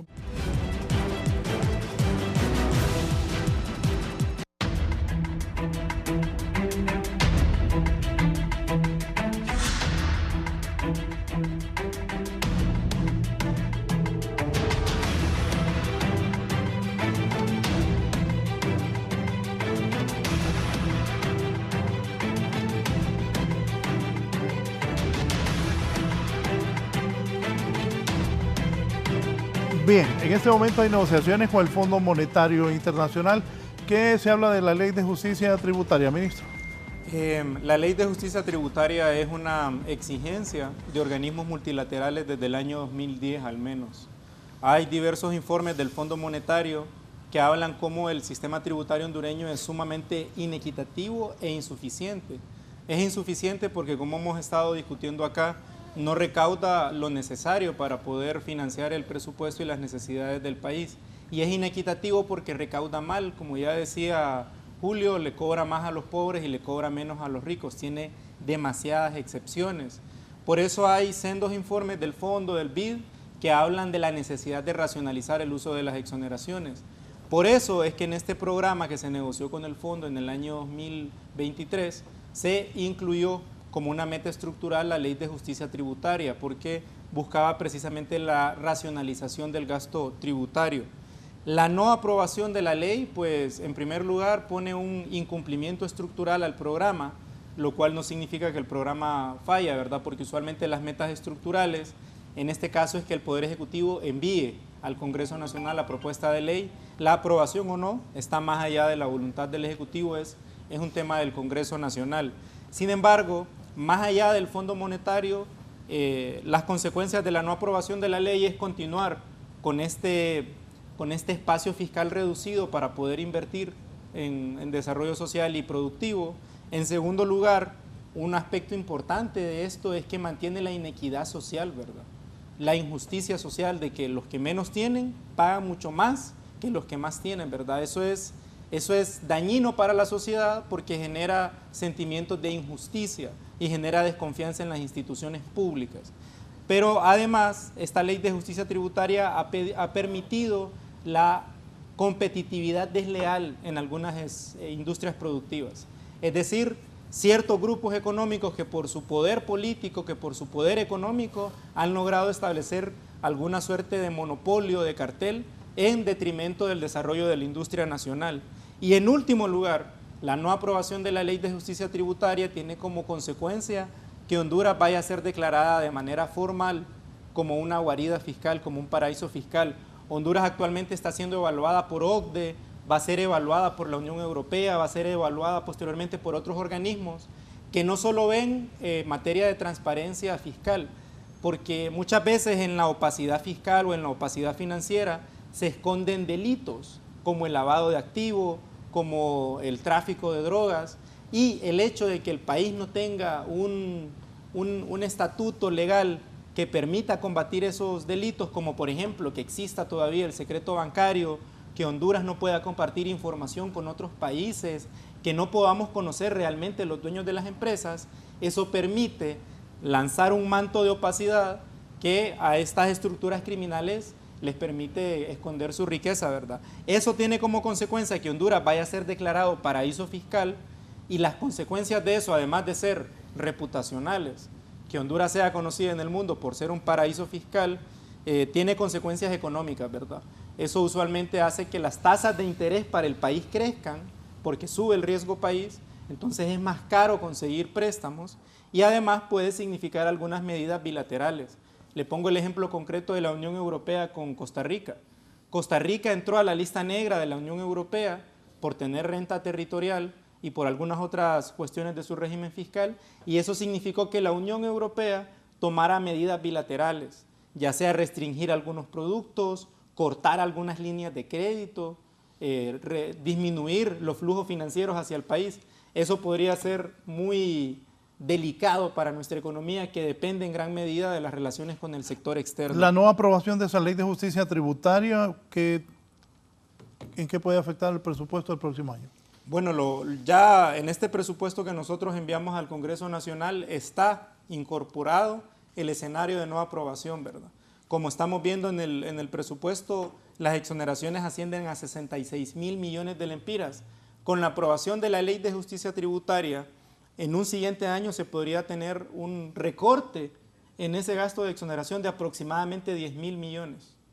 10.000 millones de recorte en el gasto en exoneraciones que pueden ingresar al gobierno para poder financiar más programas de inversión social y productiva o para evitar los recortes de gasto corriente en algunas de las secretarías de Estado. ¿Por qué se socializó con esta ley con el ejército? Bueno, el ejército es una institución pública, ¿verdad? Oigan, me están revueltos porque Roosevelt, el general, se puso a hablar de eso.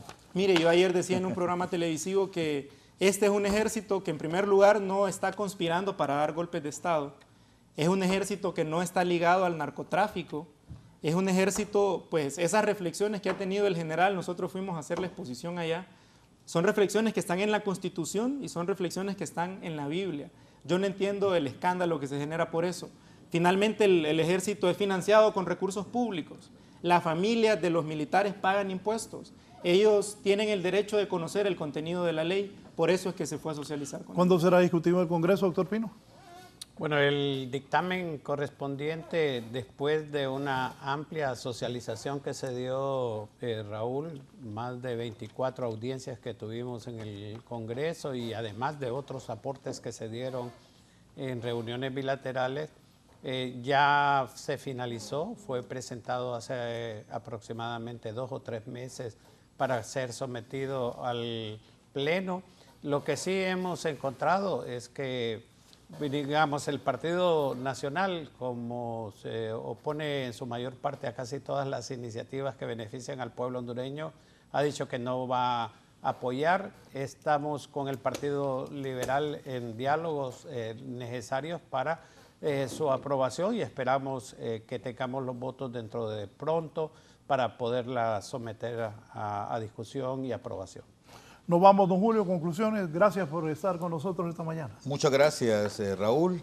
Me veo obligado a ripostarle al ministro porque la Constitución de la República es taxativa y en el artículo 272 dice que las Fuerzas Armadas son una institución profesional, obediente y no deliberante. Y tengan cuidado porque Salvador Allende decía exactamente lo mismo en 1973 Otro golpe de del Estado. ejército.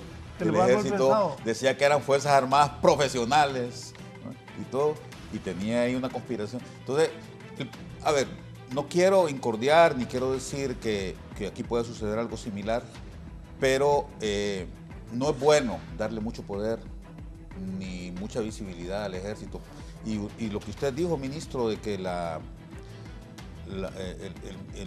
ejército obviamente tiene un presupuesto y depende, pero para eso está el ministro de Defensa, que es un civil, en este caso la ministra, para que sea ella que se pronuncie en este tipo de temas y que obedezcamos, nos limitemos a cumplir con la Constitución de la República, que ya le da ese rol, que por algo el constituyente lo puso ahí, ¿verdad? Entonces, yo creo que para que se fomente el clima de paz en el país es mejor que cada quien haga lo que le corresponde, como bien decía Ulpiano, el famoso jurisconsulto romano.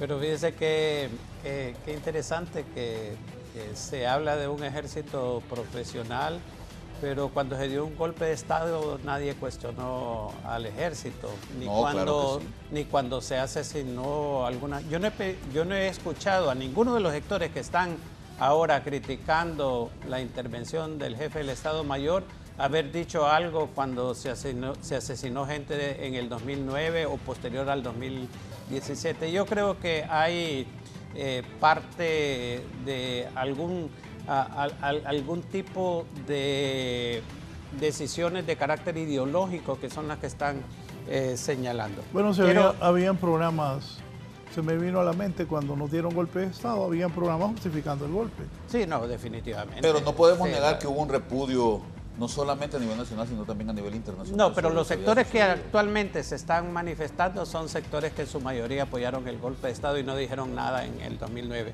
Yo quiero finalizar, Raúl, señalando lo siguiente. Primero, que damos la bienvenida al anuncio que ha hecho Julito sobre que la universidad que él rectora está con otros grupos sociales formando... Por un momento creí que decía, damos la bienvenida libre. Un grupo... No, mejor que se mantenga así. Esperamos que eso... No quieren que vaya a ser un molote ahí. Mire cómo lo puse, hasta se jaló el saco. No, es que Julito es neoliberal y nosotros no somos neoliberales, entonces vamos a tener mucho problema. Bueno, pero el hijo de Julio está con ustedes. Quiero resaltar, Raúl, 3 aspectos del presupuesto general que ha sido anunciado para el 2025. Primero, que al igual que los otros presupuestos, son un presupuesto transparente. Desde el mismo día en que fue presentado a comienzos de septiembre al Congreso Nacional, todos los documentos del presupuesto están en la página de internet de la Secretaría de Finanzas. Así que nadie puede alegar, como me sucedió a mí, después de estar casi 2 meses discutiendo con compañeros diputados sobre el presupuesto en las audiencias y en las discusiones, y llegamos al día de la discusión y dicen, no podemos opinar porque el dictamen lo conocemos hasta hace 2 horas. En este caso todo el mundo conoce, están las normas presupuestarias, están los ingresos, están las asignaciones por secretaría, todos los documentos. En segundo lugar, quiero enfatizar algo que es muy especial de este gobierno, como lo fue para el gobierno del presidente Zelaya, y es lo siguiente: este presupuesto no lleva ningún impuesto adicional. Así ha sucedido en los últimos 3 años. Casi todos los gobiernos se caracterizaron con paquetazos fiscales y este no lleva ningún paquetazo fiscal. Más bien, la cantidad de subsidios que buscan beneficiar a los más pobres son sustanciales dentro del presupuesto. Y finalmente, destacar lo que el ministro explicó muy bien, todo lo que va a inversión social e inversión productiva. Así que tenemos un presupuesto que está de acuerdo a la realidad nacional y que va a impulsar muchos aspectos de infraestructura en beneficio de la colectividad hondureña. Cerramos con el ministro Duarte. Es un programa de inversión social y productiva histórico, 97.000 millones de lempiras, el año pasado fueron 96.000 millones de lempiras. La inversión del gobierno es histórica, en materia social y productiva sigue siendo limitada y los dos grandes limitantes siguen siendo la deuda pública, heredada en su mayor medida por gobiernos anteriores, y en segundo lugar las grandes exoneraciones fiscales, 66.000 millones de lempiras, perdonados en una mayor proporción a los más ricos, ¿verdad? Yo mencionaba también que el 98% de las exoneraciones se queda en el 10% más rico. No es justo que la inversión social y productiva tenga que verse recortada y limitada por peatonarles impuestos a los que más ganan. Eso debemos transformarlo y esperamos que en los próximos días en el Congreso Nacional pueda discutirse finalmente la ley de justicia tributaria, que no es negociable y no es moneda de negociación con ninguna bancada. Le manda a decir el director de COIPRODEN que no le vayan a bajar el presupuesto al Ministerio de la Niñez, por favor. Ya cumplí, Will. Ayer estuvimos en reunión con la ministra y estamos buscando mecanismos como apoyar, digamos, a la Secretaría de la Niñez, Adolescencia y Familia. Bien, gracias. Esta mañana a mis distinguidos invitados, el doctor Hugo Noé Pino, vicepresidente del Congreso Nacional de la República, el ministro de Finanzas, don Cristian Duarte, y don Julio Raudales, rector de la Universidad José Cecilio del Valle. Así están las cosas sobre la socialización del proyecto del presupuesto general de la República para el año 2025. Buenos días, sigan con nosotros aquí en Canal 11.